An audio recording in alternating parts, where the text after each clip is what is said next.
The poor cleaning lady answered a call in Arabic, right in front of a millionaire. Hours later, she was called in, and the offer she received changed her life forever. Before we begin the story, leave a comment and tell us, from which city are you watching? Enjoy the story, everyone. Emily Parker was wiping down the mahogany table with a damp cloth, humming quietly along to a tune playing in her headphones. The mansion was empty, or at least she thought it was, as it usually was on Tuesdays when her boss was away on business trips. The landline on the executive desk rang insistently, breaking Emily's focus. She stopped, looked around, and sighed. Normally it wasn't her job to answer the phone, but the ringing was starting to bother her. What now? If I don't answer, it could be something important, she thought, biting her lower lip. After the 15th ring, Emily decided she couldn't take it anymore. She pulled off her rubber gloves and picked up the phone. "Smith Residence, good morning," she said, trying to sound professional, just like she'd heard others do before. A strong male voice responded on the other end. "Hello, I'd like to speak with Mr. Dylan Smith," the man said, in Arabic. Emily's heart started to race. He was speaking Arabic. Without thinking twice, she replied in the same language, "Mr. Dylan is not available at the moment. May I help you?" The man on the other end sounded surprised. "You speak Arabic perfectly." "Yes, I'm Ahmed Al-Rashid from Dubai. I have an important business proposal for Mr. Dylan." At that moment, without Emily realizing, Dylan Smith had returned home earlier than usual. He stopped in the hallway as he heard a woman's voice coming from his office. He walked quietly toward the door and froze. His cleaning lady was speaking Arabic, and not just a few basic words. She was speaking fluently, with perfect accent and expressions that even he, a university-trained speaker, didn't recognize. Dylan stood behind Emily, completely fascinated. The woman who had been cleaning his house for months, always responding with short answers and keeping her eyes down, was now showing an incredible language skill. Emily kept talking, unaware her boss was behind her. "Mr. Ahmed, I'll make sure Mr. Dylan gets your message. When would you like him to return your call?" "Today, if possible. It's urgent. It's about a $50 million project." Emily's eyes widened, and Dylan's did too. $50 million? His mind raced. Ahmed Al-Rashid. That name sounded familiar. Yes, the Arab investor he had been trying to make a deal with for weeks. Emily quickly wrote down the investor's number on a piece of paper she found on the desk. "Understood, Mr. Ahmed. I'll make sure Mr. Dylan gets your message as soon as he's back." Dylan watched Emily closely. Her gestures were graceful, even in her simple uniform.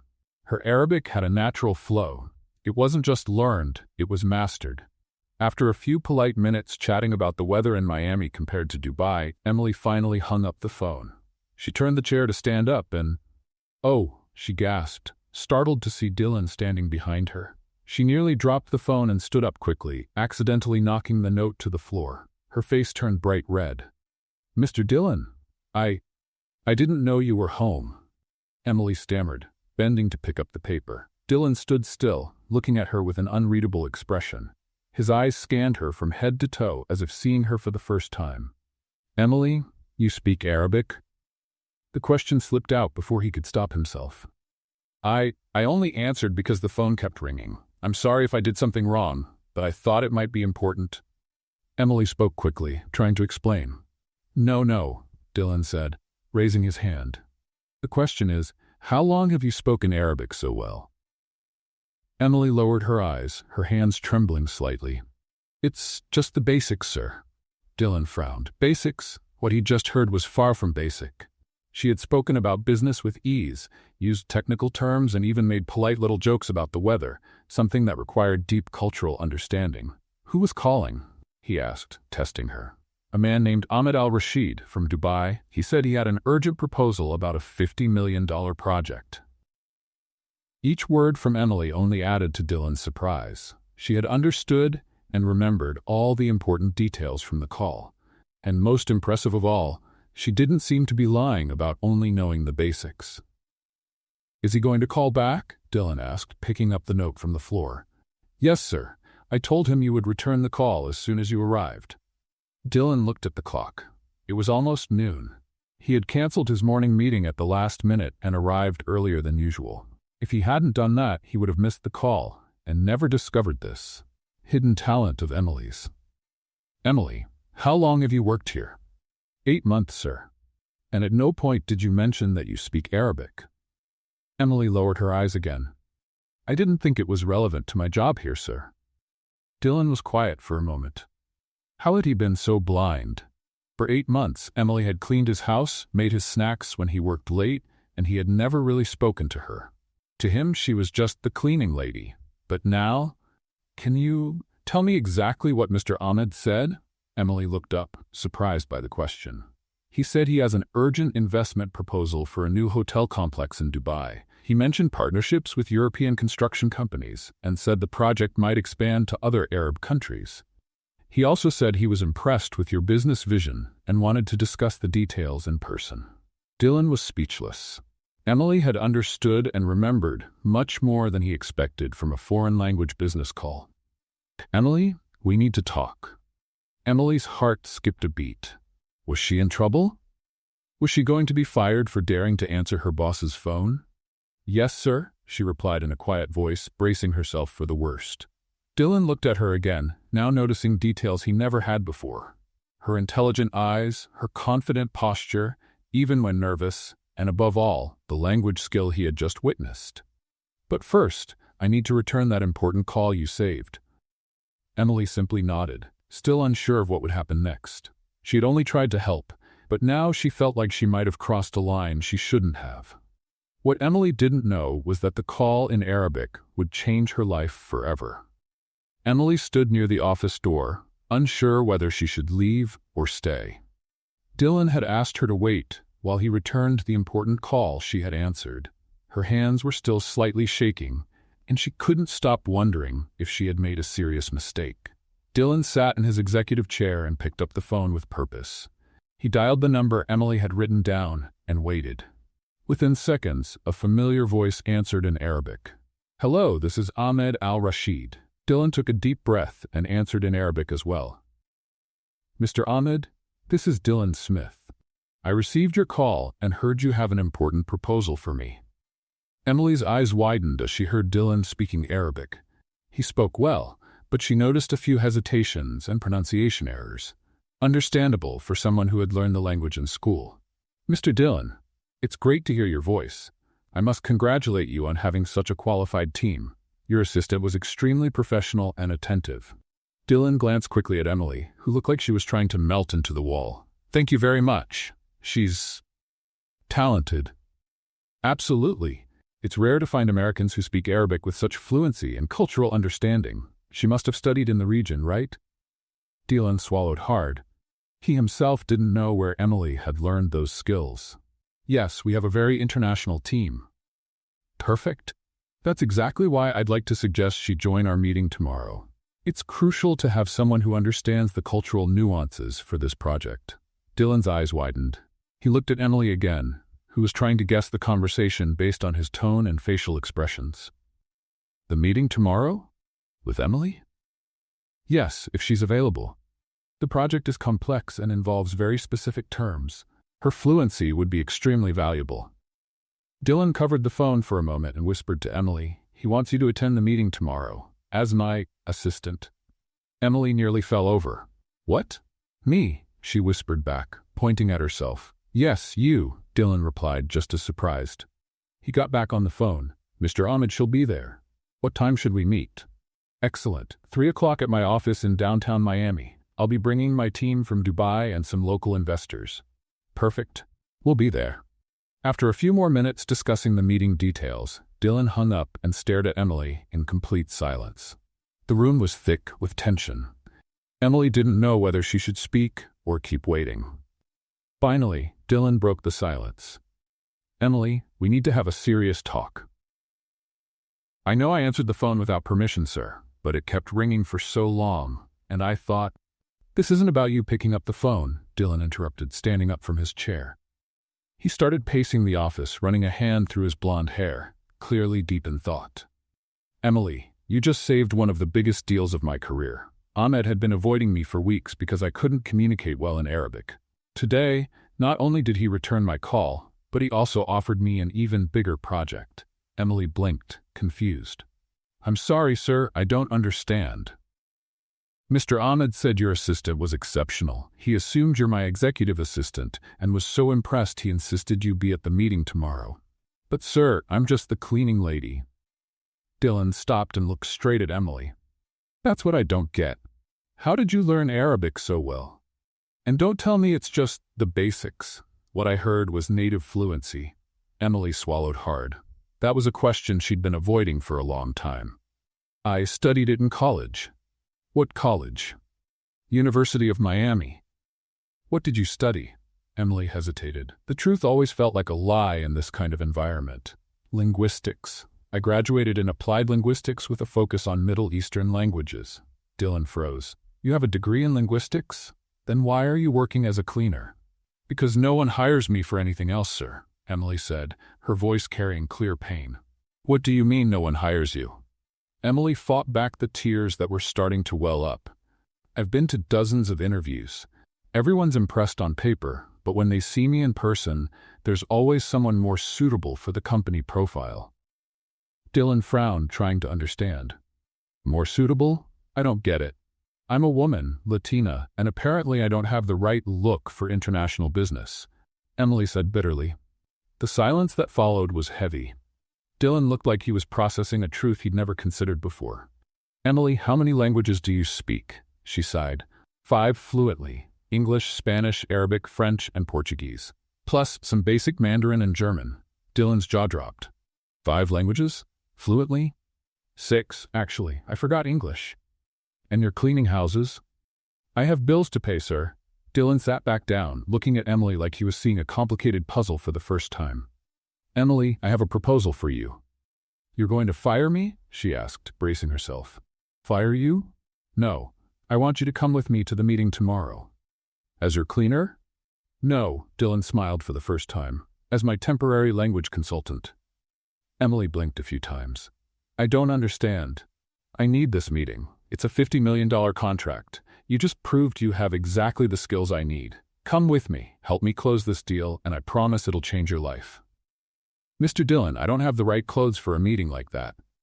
Leave the clothes to me, Dylan said firmly. Emily, I underestimated you for 8 months. Will you help me tomorrow?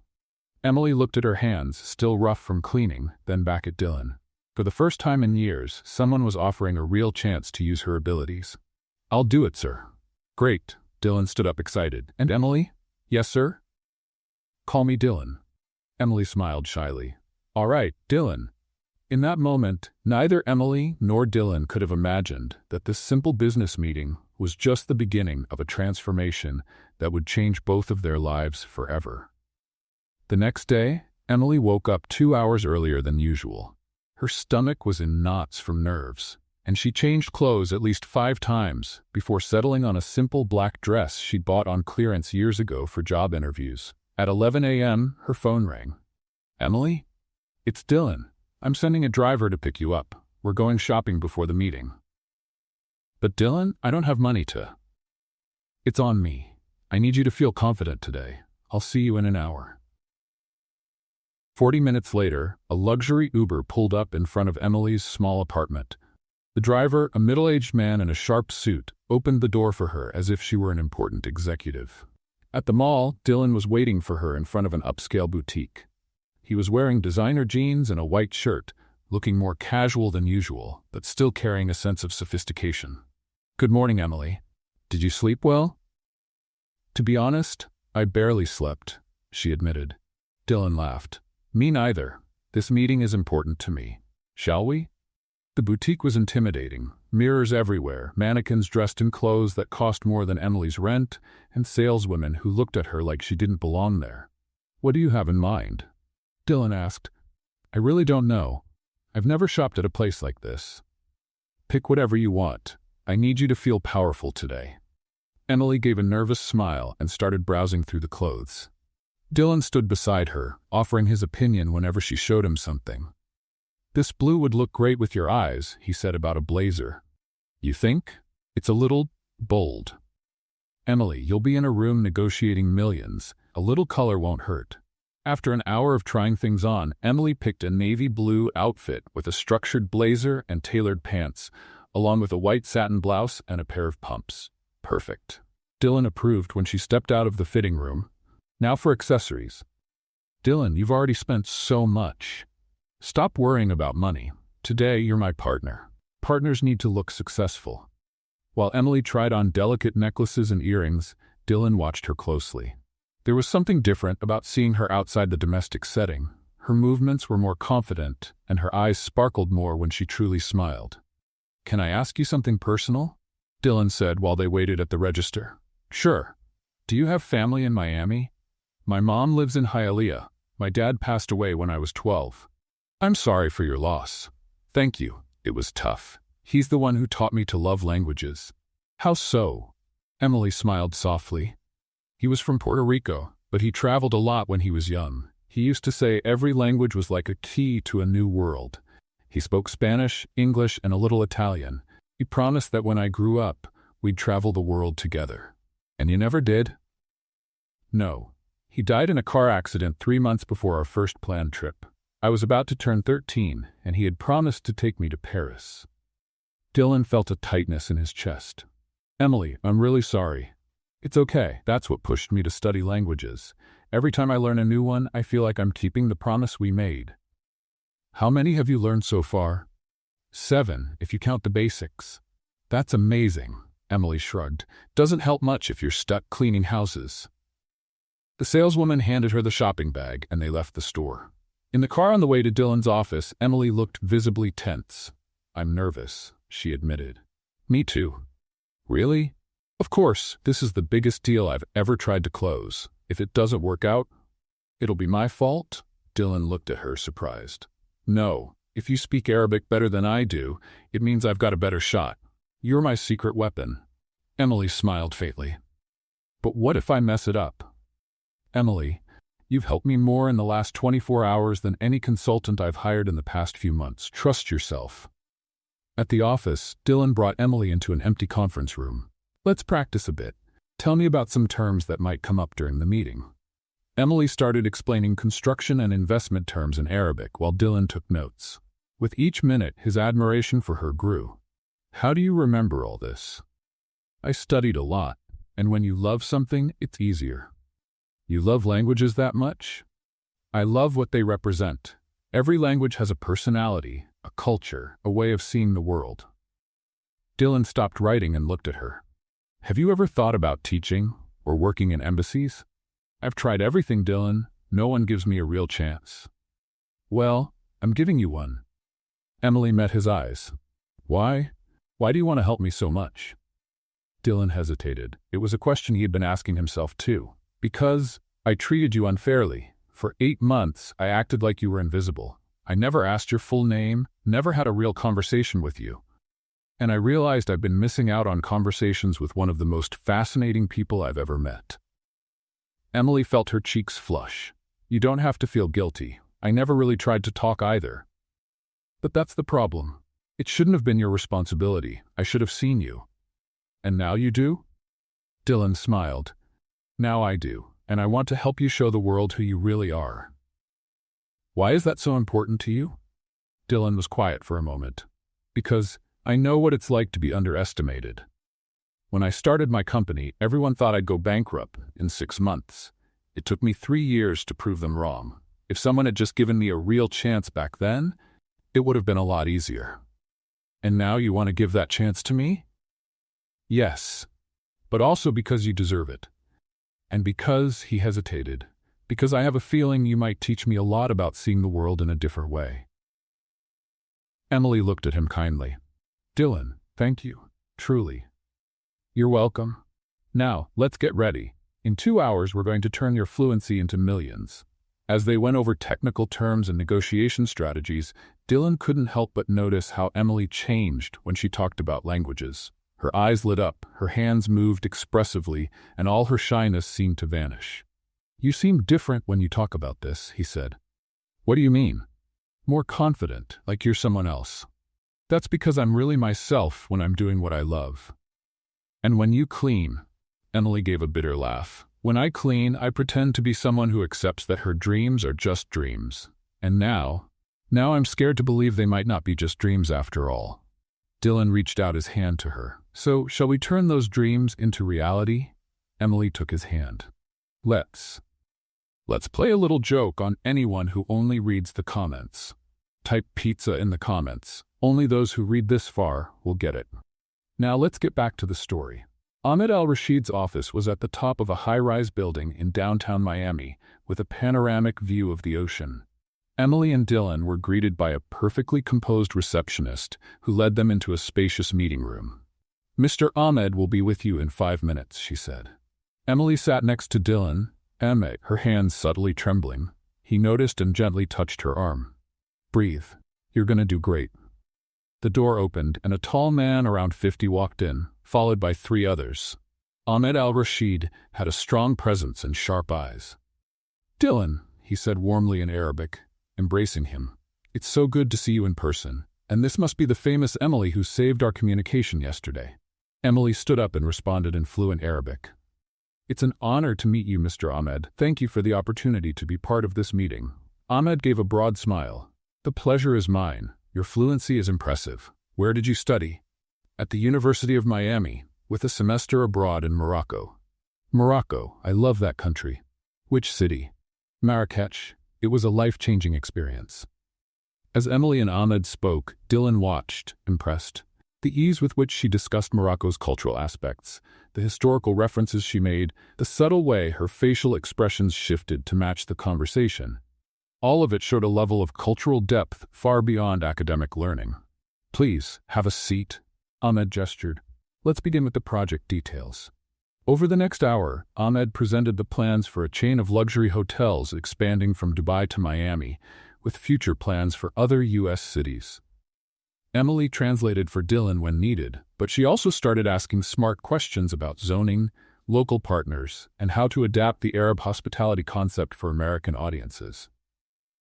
"Emily, those are excellent questions," Ahmed said, clearly impressed. "Do you have experience in hotel development?" "Not directly, but during my studies, I analyzed many cases of international expansion in hospitality. The biggest challenge is usually in the cultural details, not just the language." "Exactly," Ahmed said, hitting the table with enthusiasm. "That's why we need a team that understands those subtleties." "Dylan, you've got a real gem here." Dylan smiled. "Yes, I do." After 2 hours of intense discussion, Ahmed leaned back in his chair. "Dylan, I'm ready to make a preliminary agreement today, but I have one specific condition." "What would that be?" "I want Emily to be our cultural consultant throughout the planning phase. She'll need to come to Dubai with us next month to see our operation and then lead the adaptation of our concept for the U.S. market." Emily nearly fell out of her chair. Dylan looked at her, trying to hide his own surprise. "Ahmed, I'll need to discuss this with Emily. It's a big change." "Of course. Emily, what do you think?" All eyes in the room turned to her. Emily took a deep breath. "Mr. Ahmed, I'm honored by your offer. May I ask about the terms and length of the project?" Ahmed smiled. "You see, Dylan? Total professionalism. Emily, we're talking about a 6-month contract with the possibility of an extension. The salary would be equivalent to that of a senior international consultant plus all travel expenses." Dylan noticed Emily swallow hard when she heard senior international consultant. I need a moment to think if you don't mind." "Of course, let's take a 15-minute break." Once they were alone in the room, Dylan turned to Emily right away. "This is amazing. This is exactly the chance you've been waiting for." "Dylan, I can't accept it." "Why not?" Because I still work for you. As a cleaning lady." Dylan paused for a moment and then said, "Emily, I need to tell you something. When I got home yesterday, I was coming back early because I had decided to give the whole house staff 2 weeks off. I was thinking of upgrading the cleaning systems at home." "You were going to fire me?" "Not fire, just give you all a break. But now," he laughed, "now I see the universe had other plans." Emily looked at him, torn. "This opportunity is amazing, but I feel like I'm betraying you somehow." Dylan took her hands. "Emily, you don't owe me anything. I'm the one who owes you. For 8 months, I wasted your talent. Now I have the chance to help you reach your dreams. Please, say yes." "And what about you?" "The meeting? I won't be able to help with the contract." "You already helped me." Ahmed is impressed, and I've learned more in these past 2 hours than in the last few months of trying. I'll manage." Emily felt tears in her eyes. "Dylan, I don't know how to thank you." Easy. Accept the offer, go to Dubai, take on the world, and then send me a postcard. That's all? Dylan smiled, though something else showed in his eyes. For now, that's what matters. Are you ready to say yes? When they returned to the meeting, Emily formally accepted Ahmed's offer. The rest of the afternoon passed in a blur of draft contracts, schedule talks, and exchanging information. In the end, Ahmed said his goodbyes with warm hugs. Dylan, it's been a pleasure doing business with you. Emily, I look forward to having you on the team. See you in 3 weeks in Dubai. As they left the building, the sun was setting over Miami. Emily and Dylan walked in silence to the car. Did that really just happen? Emily asked. It did. I'm going to Dubai? You're going to Dubai. Emily stopped walking and turned to Dylan. I don't know what to say. I feel like my whole life changed in 24 hours. How do you feel? Scared, excited, grateful? I still can't believe someone actually saw me for who I am. Dylan looked at her closely. Emily, I see you, truly. For a moment, something passed between them. Emily felt her heart race, and Dylan seemed like he was about to say more. But then he stepped back. Want to celebrate? I know a place that makes the best mojito in Miami. Okay, Emily agreed, trying to ignore the sting of disappointment. At the bar, over drinks and small plates, they talked about Emily's travel plans, but also about other things, music, movies, and dreams they had both kept hidden. Can I admit something? Emily said, slightly tipsy from the mojito. Of course. I had a crush on you for months. Dylan froze with his glass halfway up. Really? Yes, she laughed, a little embarrassed. Like a silly worker falling for the boss, but getting to know you for real is even better. Better how? You're more human than I thought. Kinder, more real. Dylan smiled shyly. Can I admit something too? Go ahead. In the last 2 days, I've learned more about empathy and missed chances than I have in the past 2 years. Is that good or bad? It's scary, but good. They looked at each other across the table, and again, there was that moment. But then Dylan checked his watch. I should take you home. You've got a lot to prepare tomorrow. In the car, Emily leaned her head against the window. Dylan, thank you for everything. Stop thanking me. Are you going to miss me? The question slipped out before she could stop it. Dylan was quiet for a moment. Yes, I'll miss you. Even though I was just your cleaning lady? Emily, you were never just anything to me. I just didn't know it before. When they reached her apartment, Emily stepped out of the car and turned to say goodbye. Without thinking, she leaned in and hugged him. Thank you for seeing me, she whispered. Dylan hugged her back, breathing in the scent of her shampoo, feeling like something in his life had just clicked into place. Emily? Yes? Will you text me when you get to Dubai? I promise. She went inside, and Dylan stayed there for a few minutes, staring at the modest building where she lived. He had the feeling he was letting something important slip away. 3 weeks flew by. Emily spent her days getting ready, renewing her passport, shopping for appropriate clothes for Dubai, and studying Ahmed's hotel group projects. Dylan helped when he could, but kept a respectful distance that left her confused. The night before the trip, Emily was finishing up her packing when her phone rang. Dylan? Hey, how's everything coming along? Almost done. I can't believe I'm flying to Dubai tomorrow. It's going to be amazing. You're going to do great. Dylan, can we talk in person before I leave? There was a pause. Of course. How about now? I can come over. Emily looked around her small apartment, suddenly aware of the contrast between where she lived and Dylan's mansion. Can we meet somewhere? There's a cafe on the corner that stays open late. 20 minutes later, they were sitting at a corner table in the little cafe. Emily had something on her mind and knew she had to say it before she lost her nerve. Dylan, I need to tell you something important. I'm listening. I feel like there's something left unsaid between us, and if I don't say it now, I'll regret it. Dylan looked at her closely. Emily? No. Let me go first. These past few days, every time we get close to having a real moment, one of us pulls away. I don't want to go to Dubai with all these things left hanging. What do you mean? Emily took a deep breath. There's something between us. I know it, but you're holding back. Dylan sighed. I am. Why? Because you're about to start an incredible career. This opportunity could take you places you've never imagined. If I say how I feel, it might look like I'm trying to hold you back or sway your decision. And how do you feel? Dylan looked down at his hands. That you're the most amazing person I've met in a long time. That in the past few days I've come to admire not just your intelligence, but your courage, your determination, your ability to dream even after being let down so many times. Emily felt tears in her eyes. But you deserve to explore every opportunity without worrying about what you're leaving behind. You should be able to fully experience this. And what if I don't want to leave anything behind? Emily.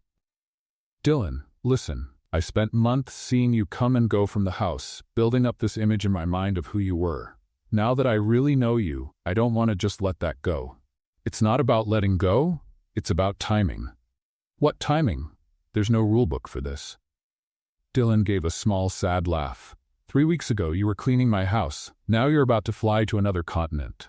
That's a lot of change in a short time. And what if I want both? The career and you? How?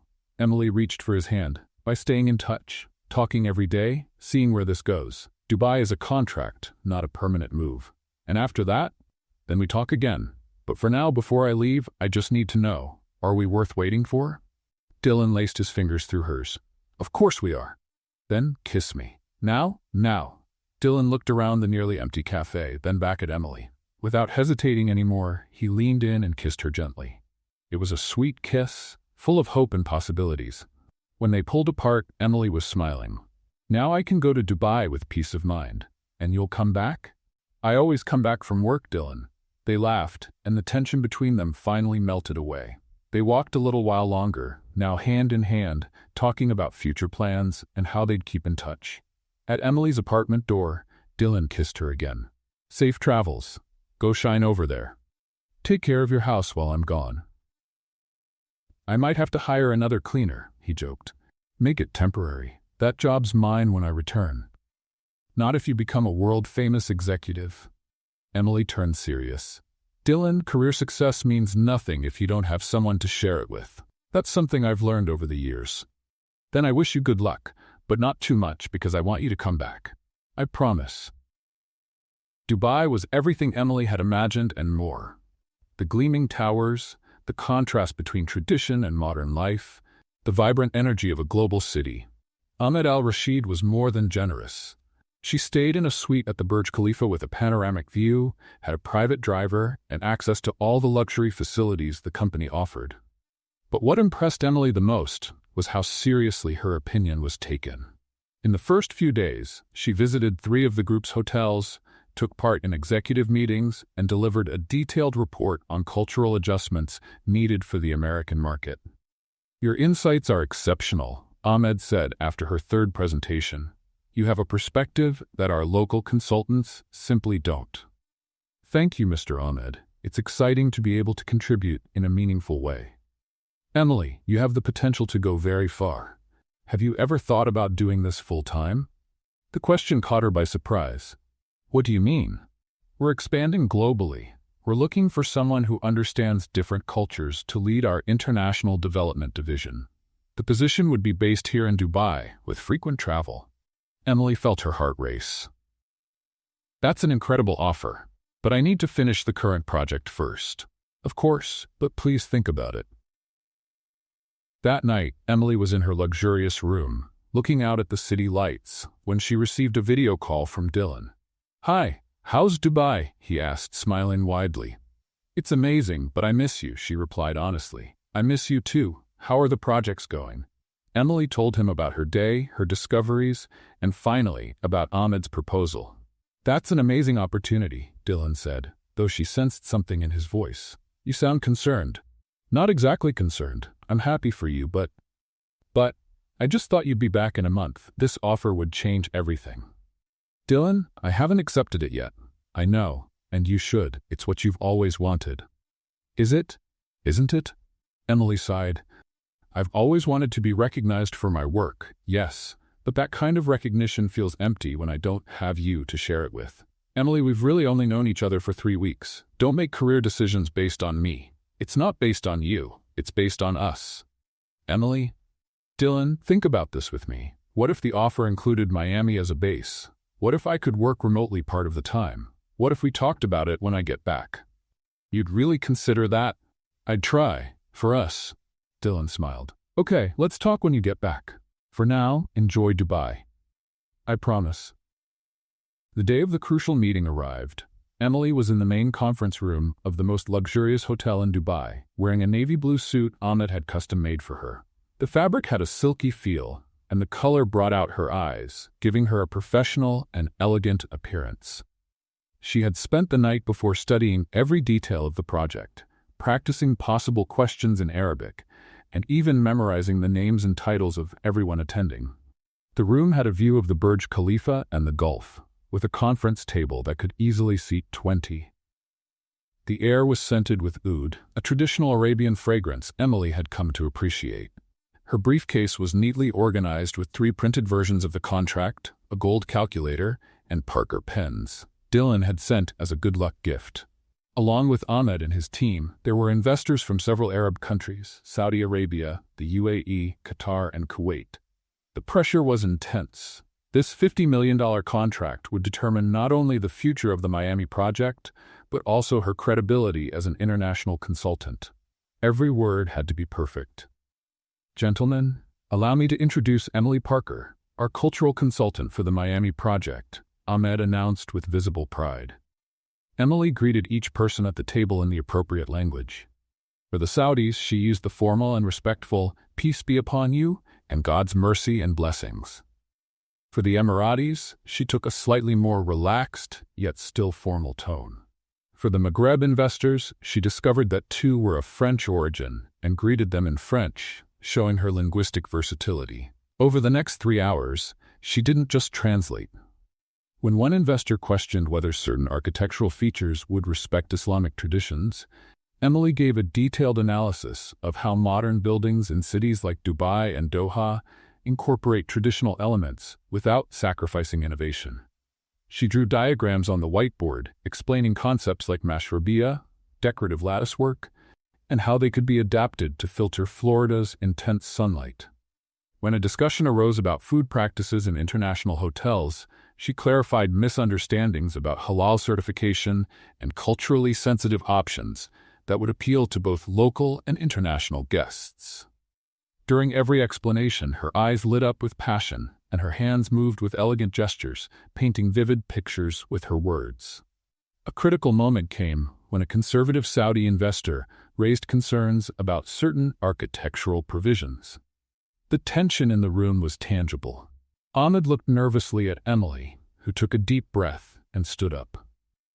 Sheikh Abdullah, I completely understand your concerns. Allow me to suggest a solution that honors both our sacred traditions and meets international hospitality standards. She spent the next 20 minutes presenting changes that included separate prayer areas oriented precisely toward Mecca, family rooms designed for privacy, and public spaces that respected modesty guidelines while still maintaining a cosmopolitan elegance. She even suggested bringing in religious consultants to make sure every detail followed appropriate Islamic interpretations. This is perfect, the Saudi investor said, his serious expression softening. Finally, someone who understands that modernity doesn't have to mean abandoning values. Other investors nodded, and a few female executives, rare in that setting, smiled in approval. The atmosphere in the room shifted completely. Emily had handled a culturally sensitive situation with real skill. By the end of the 3-hour meeting, all the documents were signed. Ahmed gave Emily a warm hug and whispered in Portuguese, "You saved this deal. You're a true cultural diplomat." "It was a team effort," she replied modestly. "Everyone played a part in making this happen." "Emily, I need you on our team full-time. I'm ready to triple our previous offer." Emily's eyes widened. Triple? That would mean a life-changing salary. But she had to think about Dylan, about Miami, about the life they were starting to build together. "Mr. Ahmed, I'm truly honored. May I have a few days to think it over? It's a decision that will affect many parts of my life." "Of course, Emily. It's an important decision. Take all the time you need." After the meeting, Emily went back to her hotel room. She called Dylan right away, her hands still shaking from the adrenaline. "Dylan? We closed the deal." "That's fantastic. Emily, I'm so proud of you. Tell me everything." Emily shared all the details, the tense moments, the investors' concerns, and how she had turned things around. Dylan listened closely, asking questions and celebrating each little victory. "And there's more," she continued, her voice a little hesitant. "What is it?" "Ahmed made another offer. An even better one. Triple the salary, permanent executive position." There was a pause on the other end. Emily bit her lip, worried about how he'd take it. "Oh. But Dylan, I haven't accepted yet, because I don't know if I want it, if it means spending less time with you." "Emily, love, you can't make career decisions based on me. This is an amazing opportunity. It's only amazing if I get to share it with you. If I don't have you, it's just a job." "Who says you won't have me? Emily, we're building something together. If this means you'll be traveling more, we'll figure it out." "Are you sure?" "I'm sure I love you. And when you love someone, you want them to chase their dreams, even when it's scary, even when it's hard." Emily started crying, overwhelmed with relief. "Dylan, I love you so much. You always say the right thing." "Not always. But with you, I want to get it right. Emily?" "Yes? I'm so proud of you it hurts. You're out there conquering the world, and you still chose me to be part of the journey. I didn't choose you to just watch. I chose you to build with me. Then come home, and let's plan our next adventure together." That night, Emily could hardly sleep. Dylan's words echoed in her mind, along with the challenges of global expansion. Through the hotel window, Dubai sparkled, a testament to what could happen when cultures and ambition worked together. At 3 a.m., she sat on the balcony overlooking the lit-up city, a notepad in her hands, and started writing pros and cons. But at the end of every list, there was only one question. What would Dylan think? And she already knew the answer. He'd think she should follow her heart, because their love was strong enough for any distance, any challenge. At 5 a.m., Emily made her decision. She picked up her phone and messaged Ahmed. "I accept the offer. With one condition, we need to find a way for me to keep my base in Miami. Dubai can be my second home, but Miami is where my heart is." Then she messaged Dylan, "I love you, and I accepted the offer. I couldn't have done it without knowing you were behind me. I can't wait to plan our future together." His reply came instantly. "I knew you'd make the right choice, for us, for our future. Now come home, so I can celebrate this win the way you deserve." Emily smiled, put her phone away, and watched the sun rise over Dubai. In just a few hours, she'd be flying back to Miami, to Dylan, to home. But now, with a signed contract and a bright future ahead, she knew she was exactly where she was meant to be. The flight back to Miami was a mix of exhaustion, excitement, and anticipation. Emily checked her emails on the plane, replying to congratulatory messages from colleagues, but her mind was on Dylan. How would he react when she told him everything in person? How would they navigate this new phase together? Dylan was waiting for her at the airport with a big smile and a bouquet of Middle Eastern flowers, jasmine and damask roses he had specially ordered. "For my international hero," he said, hugging her tightly. "How did you know these are my favorite flowers from Dubai?" "Because I pay attention to everything about you." In the car, Emily shared every detail of the meeting she hadn't mentioned on the phone. Dylan listened closely, his hand resting over hers on the center console. "Emily, the way you described that negotiation, you know you're a natural diplomat, right? I just did what I love, connecting people, building bridges between cultures. And you do it beautifully. But for now, I want you to forget about work for one night. I have something special planned for us." "What kind of plans?" "You'll see." At home, Dylan had prepared an elaborate surprise. The living room was decorated with hanging lights, creating a floating garden atmosphere. A table was set with Lebanese food, hummus, tabbouleh, kibbeh, and fattoush, all dishes Emily had grown to love during her travels. "Dylan, how did you?" "I called that restaurant you always talk about. I wanted to bring a little bit of the Middle East home." During dinner, they talked about everything and nothing. Dreams, fears, plans. Dylan had put together a list that mixed Arabic music with American jazz, creating the perfect background for their evening. "Emily, can I ask you something important?" "Of course. How do you see our future?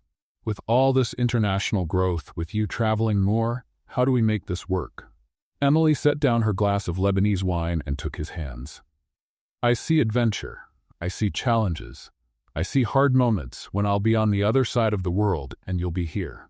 But I also see you picking me up at airports, Business dinners you insist on joining by video, late-night calls when we're apart. And me. What do you see? Dylan paused, then began speaking softly. I see a house full of maps with our destinations marked. I see passports filled with stamps.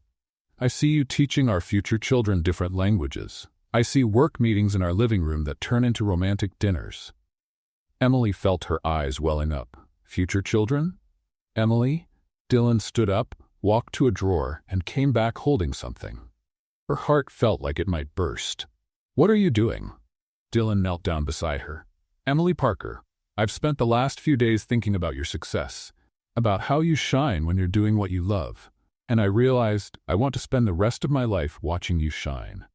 He opened a small box, revealing a breathtaking ring. The center stone was a diamond, surrounded by tiny blue sapphires, a design that reflected the color of the ocean she loved to gaze at from her office in Dubai. This ring has diamonds from 4 continents: South America, Africa, Europe, and Asia. It represents all your past adventures and the ones still ahead. Emily was crying now. Dylan, I know you're about to travel more. I know there'll be incredible offers, opportunities in places we haven't even heard of yet. And I want you to take every one of them. I want to be the person who celebrates every win, who supports you through every challenge, and who always has a home waiting for you. He took a deep breath. Emily Parker, will you marry me?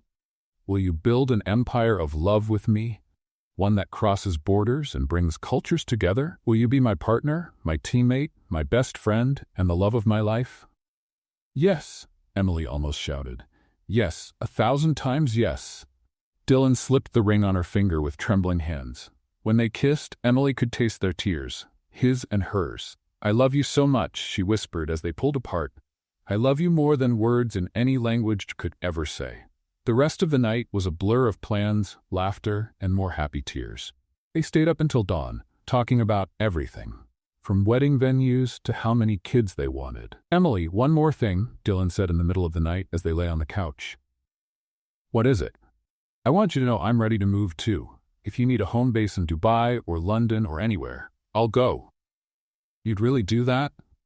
Love, my home is wherever you are. But what about your business here? It can be managed from anywhere. Besides, I think it's time I expanded internationally too. Emily turned to look at him. Are you serious? We'd be building something together? Why not? 2 empires are better than 1. And just think about the possibilities of combining our networks. Dylan Smith, she said playfully, are you planning to take over the world with me? No, Emily. I'm planning to cherish the world with you. The next morning, Emily woke up with the ring sparkling on her finger and a new sense of wholeness. It wasn't just about career or love. It was about how the two came together to create something bigger. Good morning, fiancé, Dylan whispered, kissing her shoulder. Good morning, future husband. How do you feel? Like I could take on the world. Then let's do it. But first, breakfast. If we're going to plan international empires, we'll need our energy. And so, with engagement rings and world-sized dreams, Emily and Dylan began planning not just a wedding, but a life of partnership, in love and in business. 6 months after the meeting that changed their lives, Emily found herself in a routine she never imagined possible. She was now working as Director of Cultural Expansion for the Ahmed Group, but under renegotiated terms that allowed her to be based in Miami with strategic travel. Dylan had started joining her when possible, turning some business trips into spontaneous mini-honeymoons. The mansion had changed. Dylan's old office now had 2 executive desks, a world map covering an entire wall, and a collection of travel souvenirs, not just keepsakes, but actual work tools. African masks, Persian rugs, samples of Japanese fabrics, each piece had a business story behind it. You know what's funny? Emily said one night as they cooked dinner together in the gourmet kitchen they hardly used before. What? If someone had told me a year ago that I'd be seasoning chicken with Ras El Hanout at home with my fiancé after coming back from meetings on 3 different continents in 1 week, I'd have said, they were crazy. Dylan laughed, chopping onions. And if someone had told me I'd meet my future wife because she picked up a phone call meant for me, I'd think it was a movie script. Speaking of which, Emily pulled out her phone. Ahmed sent a message. There's a new proposal. Good or complicated? Good. But Bing. Emily showed him the message. Ahmed wanted to expand into the Asian market, South Korea specifically. It would be a 6-month operation based in Seoul with potential to become permanent. What do you think? She asked. What do you want to do? Dylan, I can't make these decisions alone anymore. We have a wedding to plan, and you've got your own projects. Dylan turned off the stove and looked at her. Emily, look at me. What do you want to do? No other factors, just you and your dream career. I want to go. Korea is fascinating. The Asian market makes up 1/3 of the international project, and it would be a once-in-a-lifetime opportunity too. Then let's go. What? Let's go. To Seoul. Together. Dylan, you can't just... Yes, I can. Emily, when I proposed to you, I committed to your dreams too. If your dreams take us to Korea, then Korea is where we need to be. Emily dropped her phone and hugged him. You're crazy. I'm in love. Is there a difference? But what about your work? Technology allows me to work remotely. And you know what? I was already thinking about expanding into Asia anyway. 2 birds, 1 stone. 2 weeks later, Emily was in a virtual meeting with Ahmed, with Dylan by her side. So Emily, what's your decision about Seoul? I'm in, but Dylan is coming with me. Excellent. Dylan, it's great to have you joining us on this adventure. Actually, Dylan jumped in, I have a proposal for you, Ahmed. Emily looked surprised. They hadn't discussed any joint proposal. I'm listening, Ahmed said, intrigued.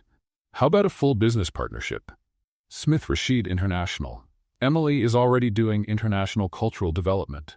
I have experience in mergers and acquisitions. Together, we could create a company that not only connects cultures but also facilitates global business. Emily nearly fell out of her chair. Ahmed was silent for several seconds. That's an intriguing idea, and unexpected. I'll need to think about it. After the meeting ended, Emily turned to Dylan. What did you just do? Something I should have done sooner. I stopped watching you conquer the world from the sidelines and decided to stand beside you. Dylan. Emily, I've spent months watching you be amazing from afar. It's time we're amazing together. And what if Ahmed says no? Then we start our own company, Parker Smith International or Smith Parker Global. We'll figure out the name later. Emily started crying and laughing at the same time. You really are crazy. I really am yours. 1 month later, they were on a plane to Seoul. Ahmed had accepted the partnership offer but wanted to test them first during the Korean project. Emily felt nervous and excited, more energized than she had been in months. Ready for your first official international mission? She asked Dylan as the plane took off. Born ready. I was just waiting for you to give me a shot. During the 16-hour flight, they worked on proposals, studied the Korean market, and practiced a few basic Korean phrases. Emily had to stop Dylan from trying to learn the entire Hangul alphabet in one go. Honey, you don't need to master the language on one flight. But you pick up things so fast. Dylan, I've been studying languages for 15 years. You've got 3 days. Let's stick to the basics. Okay, then teach me how to say my wife is brilliant in Korean. My wife is brilliant, she said, laughing. Perfect. That's what I'm going to say in every meeting. Seoul welcomed them with a mix of tradition and modern style that impressed even Emily, who was used to cultural contrasts. The apartment the company had rented had a view of the Han River and was located in the Gangnam business district. Dylan, look at this, Emily said, opening the curtains to reveal the nighttime view of the city. Seoul sparkled like a giant electronic circuit board. It's amazing, but you know what's even more amazing? What? That we're here, together, building our own empire. At their first meeting in Seoul, Emily was fascinated watching Dylan in action. He had learned Korean business protocol, practiced proper bows, and even tried a few Korean phrases Emily had taught him. Dylan Parker Smith, he introduced himself, using the hyphenated name they had chosen for business purposes. And I'm Emily Parker Smith, she added, feeling a new kind of emotion as she said the name. The meetings were intense. The Korean market was unlike anything Emily had experienced. More formal than Dubai, more tech-driven than Miami, with its own unique cultural nuances. But having Dylan by her side made all the difference. Where she excelled at cultural sensitivity, he was strong in business strategy. Together, they created a synergy that impressed even the famously demanding Korean executives. Miss Emily, said the CEO of the main company they were negotiating with, Your husband understands business, but you understand people. Together, you are a powerful team. After 3 weeks in Seoul, Ahmed set up a video call to check on their progress. Do you have the contracts? Yes, Emily answered. Is the initial project approved? With bonuses, Dylan added. And are the local partners satisfied? More than satisfied. They want to expand into 2 additional phases, Emily finished. Ahmed smiled on the screen. Sounds like Smith Rashid International officially begins tomorrow. Welcome aboard, partners. That night, back in their temporary apartment in Seoul, Emily and Dylan celebrated with Korean champagne and a view of the city that had tested and approved their partnership. We did it, she said, raising her glass. We did it, and honey? Yes? This is just the beginning. Wedding planning started in Seoul, continued in Dubai, paused in London, and finally took root in Miami. Emily and Dylan had decided they wanted something intimate yet meaningful, a reflection of the many cultures now part of their lives. We want the Miami Botanical Garden, Emily announced one morning over breakfast in their Seoul apartment. Any special reason? Dylan asked, spreading butter on the Korean bread they'd bought from the bakery around the corner. It's where it all started, geographically. Miami was the starting point, and they have an international garden, Damascus roses, Japanese cherry trees, Cuban palms. It's like our life all in one place. Perfect. In the months that followed, the planning turned into a complex dance of time zones and cultures. Emily's mother wanted Latin traditions. Ahmed insisted on sending decorators from Dubai. Dylan wanted classic American touches, but also hoped to honor all the places they had visited together. Are we planning a wedding or a UN conference? Emily joked one evening, staring at the long lists of details on her laptop. Why not both? Dylan smiled, running his hand through her hair. Our life is international. Why should our wedding be any different? 3 months before the wedding, they moved back to Miami for good to finish the final preparations. The house had changed again. Now there was a second office for Emily, a room just for fabric samples and wedding catalogs, and a wall covered with photos of places where they had worked together. Miss Parker, Mr. Smith, the wedding planner, an experienced Colombian woman, arrived with more catalogs. We need to decide on the floral decorations. We have a few ideas, Emily said, excited. She had spent weeks researching flowers that would represent each important culture in their lives. We want damask roses to represent our time in Dubai, Japanese orchids for Seoul, hibiscus for Miami, and she took a deep breath. Portuguese geraniums, to honor Dylan's mother's side of the family. Dylan looked surprised. How did you know about the Portuguese geraniums? Your mother told me. She said your grandmother always grew them, and you loved the smell when you were a kid. I love you, he said simply, kissing her forehead. I see romance with attention to detail. The planner smiled. We'll get all of those flowers. 2 weeks before the wedding, Ahmed arrived in Miami a week earlier than planned. I need to talk to you both about something important, he said during dinner at their home. Emily and Dylan exchanged worried looks. Ahmed, if this is about the Tokyo contract, Dylan began. It's not about work, Ahmed interrupted. It's about you two. Us? Emily asked. Yes. I've been watching you over the last few months. The way you work together, the way you respect each other, how you combine your unique talents to create something greater than the sum of its parts. He paused to take a sip of wine. I want to propose something. A full joint venture. Not just you two working for me, but a real partnership. Smith Rashid Parker International, with the 3 of us as equal partners. Emily almost dropped her wine glass. Ahmed, It's well deserved, Dylan said, but there was a note of caution in his voice. But why now? Why not after the wedding? Because I want you to go into your marriage knowing you have a solid future both personally and professionally. And because, Ahmed hesitated, because I see you as family. This offer isn't just business. It's recognition. Emily started to cry. Ahmed, don't answer now. Think about it. But know this, no matter your decision, you'll always have a partner in me. That night, Emily and Dylan stayed up late talking. It's an amazing offer, Emily said, snuggled against Dylan's chest. It's more than amazing. It's a dream. But I want to make sure I'm not taking you away from your own dreams. I know Ahmed has offered you roles that give you more creative freedom. Emily turned to look at him. Dylan, My dreams have changed. I used to want to prove something, to show I could do it. Now I want to build something. With you. Are you sure? I've never been more sure of anything in my life. Then I think we have an answer for Ahmed. Do we? Emily Parker, soon to be Emily Smith and future business partner, will you build an empire with me? I will. But only if you promise never to forget where we came from. How could I? It's our favorite story.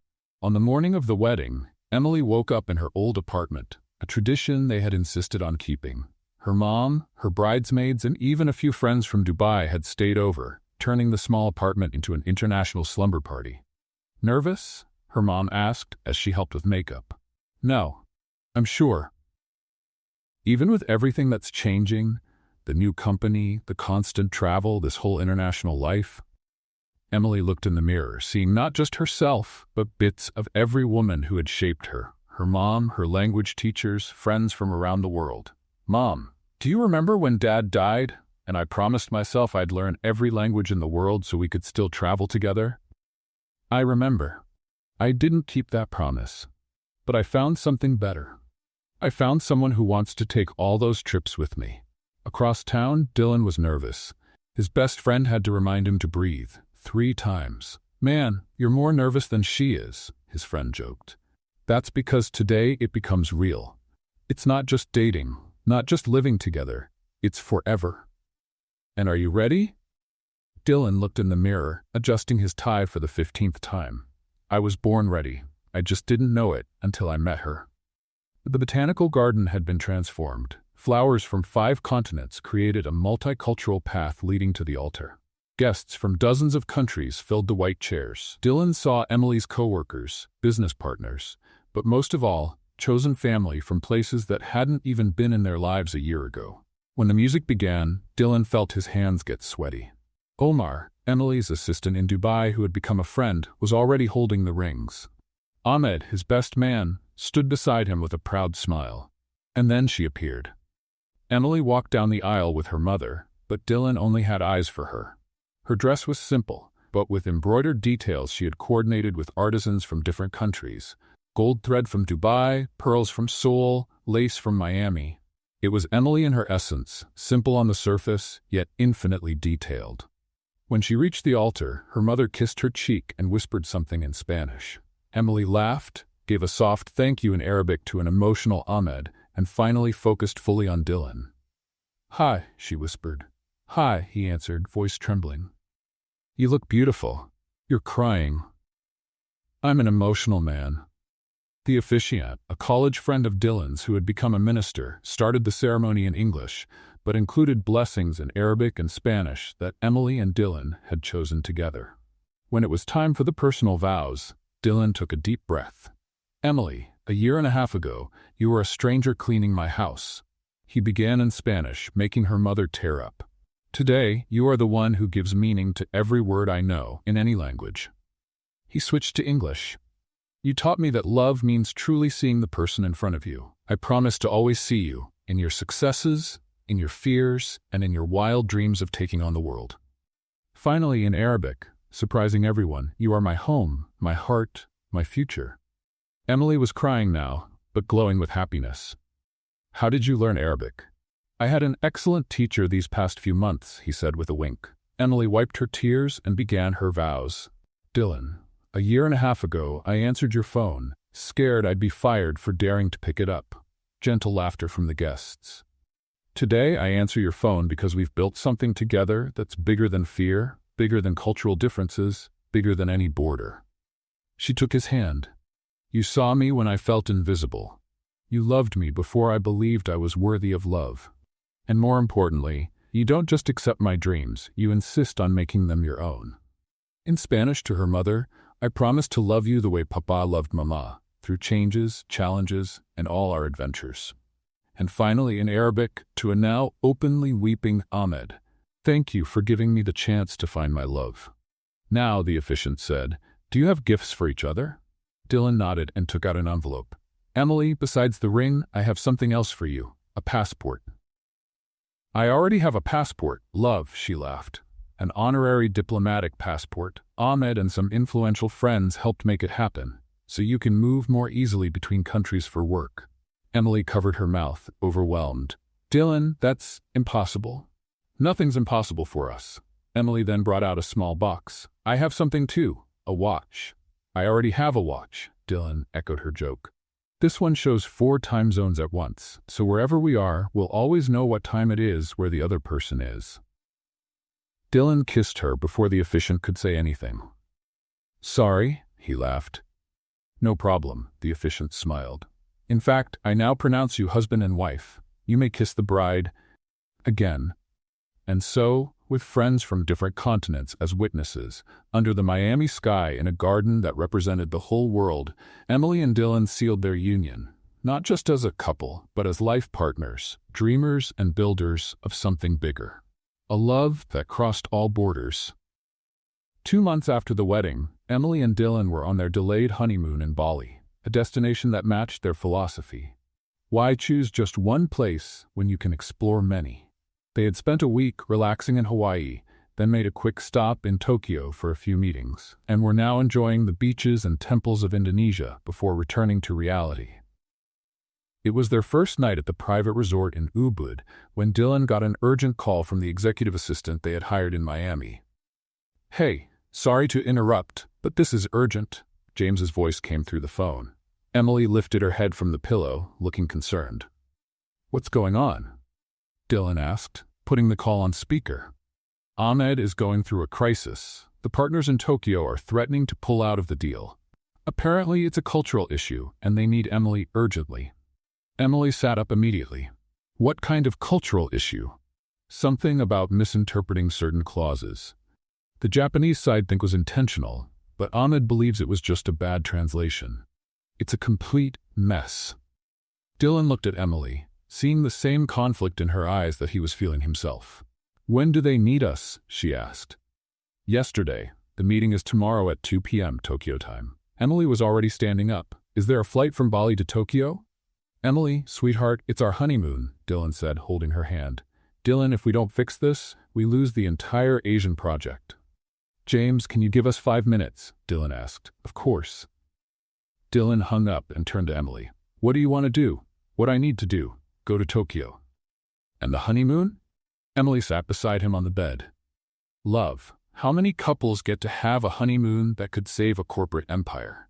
Are you serious? You want to turn our honeymoon into a business trip? I don't want to, but I need to. This is our company now, Dylan. Our reputation.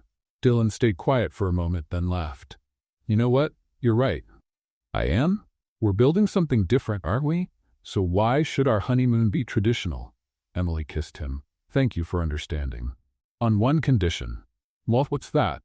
The most romantic hotel in Tokyo, and 3 extra days of a real honeymoon after everything's resolved. I promise. 12 hours later, they were in Tokyo, exhausted but focused. The hotel Dylan had picked was the Ritz-Carlton, with a view of Mount Fuji, a touch of romance in the middle of corporate chaos. Mr. and Mrs. Smith, Ahmed greeted them in the hotel lobby with a hug. I can't believe you came. We're a team, Emily said simply. Tell us everything. Dylan said, pulling his tablet from his bag. The Japanese interpreted a clause about architectural flexibility as a lack of respect for local building standards. Our translator used a very casual phrase that, in formal Japanese business language, comes off as sloppy. Emily sighed. Let me guess, he used the word for sloppiness instead of respectful adaptability? Ahmed paused. How did you know that? Sloppiness implies carelessness. Respectful adaptability shows we value their standards. It's a common mistake when cultural nuances are missed. Exactly. And now they want Mr. Tanaka to receive a personal apology. When's the meeting? Dylan asked. In 8 hours. Emily looked at Dylan. I need to prepare. Review all the contract clauses in Japanese.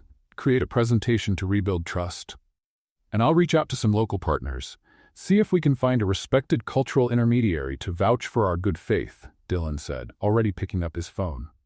Are you too sure about this? Ahmed asked. It's your honeymoon. Emily and Dylan looked at each other and smiled. Ahmed, she said, this is our honeymoon, saving our company together, building something bigger than any one job, being real partners. Besides, Dylan added, Tokyo has its romantic charm. Didn't we already have a business meeting over dinner in Dubai on our honeymoon? Emily laughed. That was surreal and wonderful. Then let's make Tokyo work too. For the next 8 hours, Emily barely slept. She reviewed every line of the contract, prepared a detailed presentation about cultural respect and genuine intentions, and even practiced different levels of bowing that could express sincere apology without appearing submissive. Meanwhile, Dylan managed to contact 3 respected cultural intermediaries, including a corporate advisor who had experience with Japanese Middle Eastern mergers. Mr. Dylan is very skilled at networking, the advisor said over a quick coffee at 5 a.m. It's my superpower, Dylan smiled. My wife has the cultural superpower, and I have the people skills. At the meeting, Emily was flawless. She wore a conservative yet elegant navy blue suit, had researched the background of each Japanese executive, and began with a deep, but not overly dramatic bow. Mr. Tanaka, esteemed board members, she began in formal Japanese, I am deeply grateful for the opportunity to clarify the intentions behind our proposal. Over the next hour, she not only corrected the linguistic misunderstanding, but also presented examples of past projects where flexibility had been seen as a way to honor local architecture, not to dismiss it. She showed examples from Dubai where traditional elements were respectfully integrated into modern designs. Our vision, she said, switching to fluent English to include Ahmed in the conversation, is to create spaces that honor both the past and the future, that respect traditions while embracing innovation. Mr. Tanaka, who had been serious throughout the meeting, finally nodded. Miss Parker-Smith, your understanding of our culture restores our confidence. And Mr. Smith, he turned to Dylan, I appreciate your efforts in bringing respected mediators.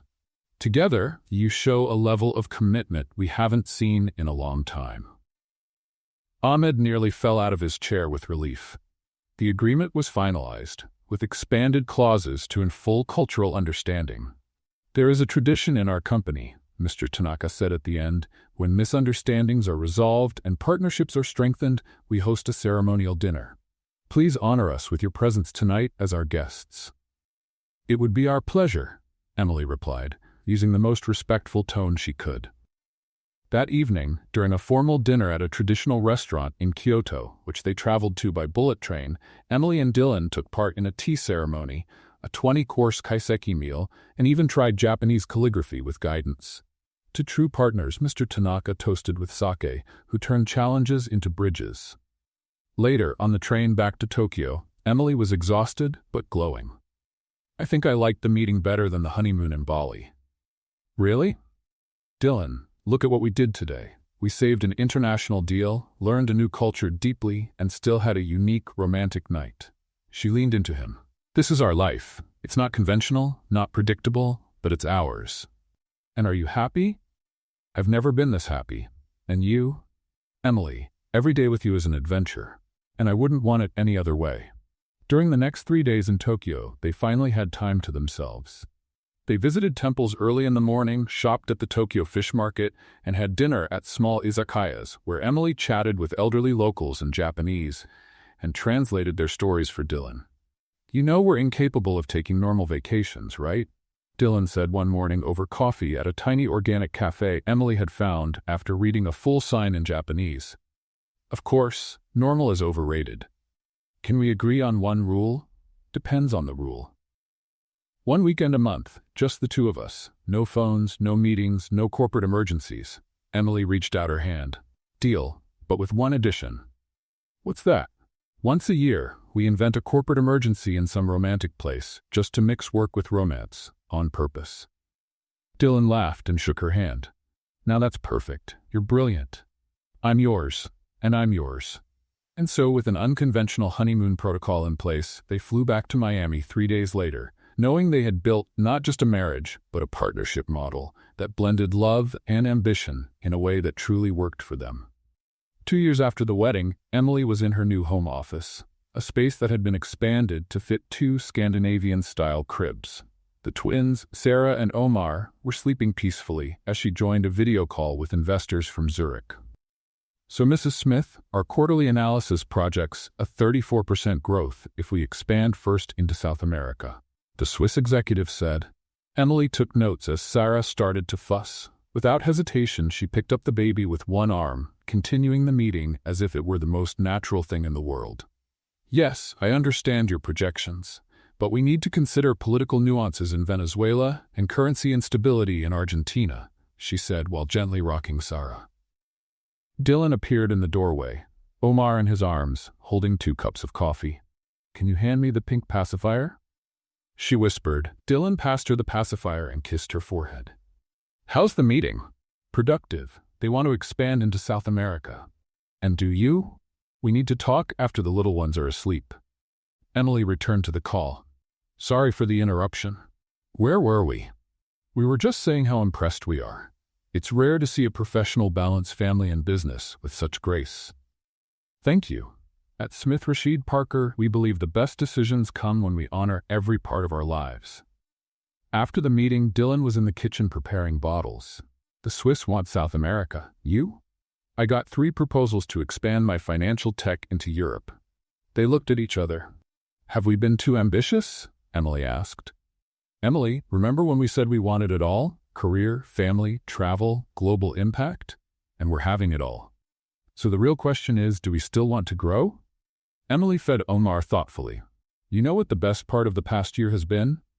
Working with you, traveling with the babies for meetings, showing our kids that ambition and love can go hand in hand. With conditions. What kind? First, we invest in a private jet. It's practical for traveling with babies. Second, we hire a cultural assistant in each region, someone who knows how to create baby-friendly meeting spaces. Third, we stick to our rule of 1 weekend a month just for family." "Emily?" "Yes? I love you more since we became parents. Why? Because I watch you handle phone calls in 3 languages while making baby food. You close $1,000,000 deals while Sarah pees on your lap. And I love you more because you never make me choose between career and family." "Dylan, can I admit something?" "Always. Sometimes I feel like we're just too lucky." Dylan pulled her into his arms. "Love, you saved my company, speak 6 languages, negotiate with sheikhs in the morning, and sing lullabies in Japanese at night. You deserve every success. And you had the courage to see more than just an employee, you saw a partner." "Dylan?" "Yes. Let's expand into South America and Europe, and let's change how international business works for people with young kids." "Yes, ma'am, CEO." A month later, Emily was in São Paulo pitching to Brazilian investors. Sarah was in a stroller with Omar and a multilingual au pair. Our family-focused approach doesn't make us less efficient. On the contrary, it shows full versatility. The Brazilians were impressed. It's refreshing to see a company that understands professionals have families and that successful business can include real life. After the meeting, Emily video called Dylan in Amsterdam. "How did it go?" "Perfect. You?" "It's a done deal. The Dutch loved our life-work integration idea. We're creating a movement. We're building a global family." 6 months later, Smith Rashid Parker International had become a Harvard case study, not just for rapid growth but for their groundbreaking approach. "Mrs. Smith, Forbes wants to do a cover story on you two. Can they wait until I finish cleaning baby vomit off my Armani blouse?" On the day of the photo shoot, Sarah wore a tiny pink suit, Omar a navy one. "Say global takeover," the photographer said. "World conquest," everyone shouted, while the babies babbled in delight. The article highlighted not just their financial success, but the shift in mindset they represented. "Emily, we're changing the world," Dylan said one night in Dubai. "We're living our truth, and the world is learning there are many ways to love, work, and grow." Do you still think about that phone call? Always. It was the first time I used my voice for something bigger. And look where we are now. 3 months later, Emily stood in Vancouver for her TED Talk. Dylan sat in the front row with the kids. 3 years ago, I was an invisible cleaner. A phone rang. I answered. And that simple act changed corporate paradigms. For 20 minutes, she shared her journey as a case study in visibility, cultural appreciation, and family work integration. The issue isn't work-life balance, it's work-life integration. The applause was deafening. "Mommy did great," Sarah shouted. "Mommy was amazing," Omar added. Later, a young woman from Beirut approached. "Mrs. Smith, I speak 4 languages but work in a call center because they say I don't look right for international business." Emily took her hand. Stop letting others decide what looking right means. Here's my card. Our company is always looking for multilingual talent. And if I can give you one piece of advice, answer every phone call. You never know which one will change your life. That night, while singing the babies to sleep, "Can we have a third?" Dylan asked. "Seriously?" I think we're getting pretty good at raising world changers who respect cultures. Dylan Smith, are you proposing we expand our family business? Sounds perfect to me. And so in Vancouver, with 2 sleeping babies and plans on the table, Emily and Dylan celebrated not the end of a journey, but the beginning of countless others. Some people go through life being seen, but never truly known, Emily whispered. And we've learned that true love sees potential before results, and real partnerships multiply dreams instead of dividing time. I love you, Dylan Smith. I love you, Emily Smith. And I love what we've built together. What did you think of Dylan and Emily's story? Leave your thoughts in the comments. Rate this story from 0 to 10. Subscribe to the channel and turn on notifications to follow all our stories. And don't forget to check out more touching stories right here on the screen.